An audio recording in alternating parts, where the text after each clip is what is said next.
Hi everyone, welcome to my channel. நான் உங்கள் ராகுல். இன்றைக்கி எந்த படத்தை பற்றி பார்க்க போகிறோன்னா, மலையாளத்துலேருந்து தமிழ் டப்பிங்கில் வெளியாகிருக்கு ஆஃபீஸர் ஆன் டியூட்டி அப்படின்ற படத்தை பற்றி பார்க்க போகிறோம். இதில் யார் நடிச்சிருக்காங்கன்னா, குஞ்சுகோ போபன், பிரியாமணிலாம் நடிச்சிருக்காங்க.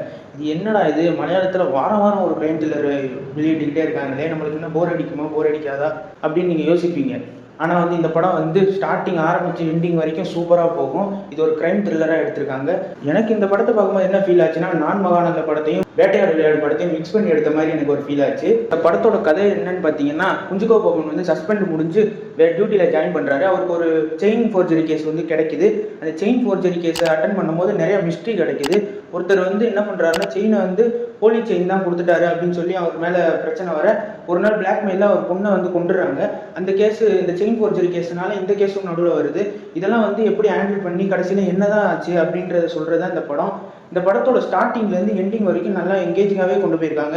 எப்பயுமே மலையாள படம் வந்து ஸ்டார்டிங்லேயே வந்து ஸ்லோவாக தான் ஆரம்பிப்பாங்க, அப்புறம் தான் இன்டர்வலுக்கு அப்புறம் பீக் எடுக்கும். இந்த தடவை வந்து சூப்பராகவே எடுத்திருக்காங்கன்னு சொல்லலாம். ஸ்டார்டிங் டு எண்டிங் வந்து நல்லாவே காமிச்சிருக்காங்க. நடுவில் வர ட்விஸ்ட் அண்ட் டர்ன்ஸ்லாம் நல்லா இருந்துச்சு, ஒர்க் அவுட் ஆயிருந்துச்சு.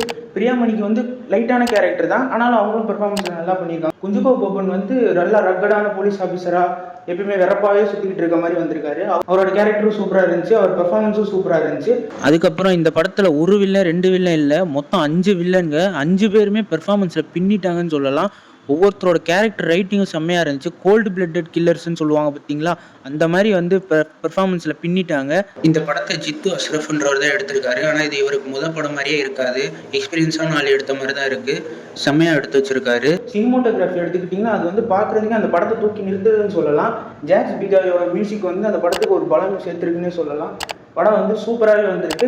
இந்த வீக்கெண்டில் பார்க்க ஒரு ஒருத்தான படம். இது நெட்ஃப்ளிக்ஸில் அவைலபிளாக இருக்குது, முடிஞ்ச செக் அவுட் பண்ணி பாருங்கள். இதே மாதிரி நெக்ஸ்ட் ரிவ்யூவில் பார்ப்போம். Stay safe. மறக்காம சர்ப்ரைஸ் பண்ணுங்க. தேங்க்யூ.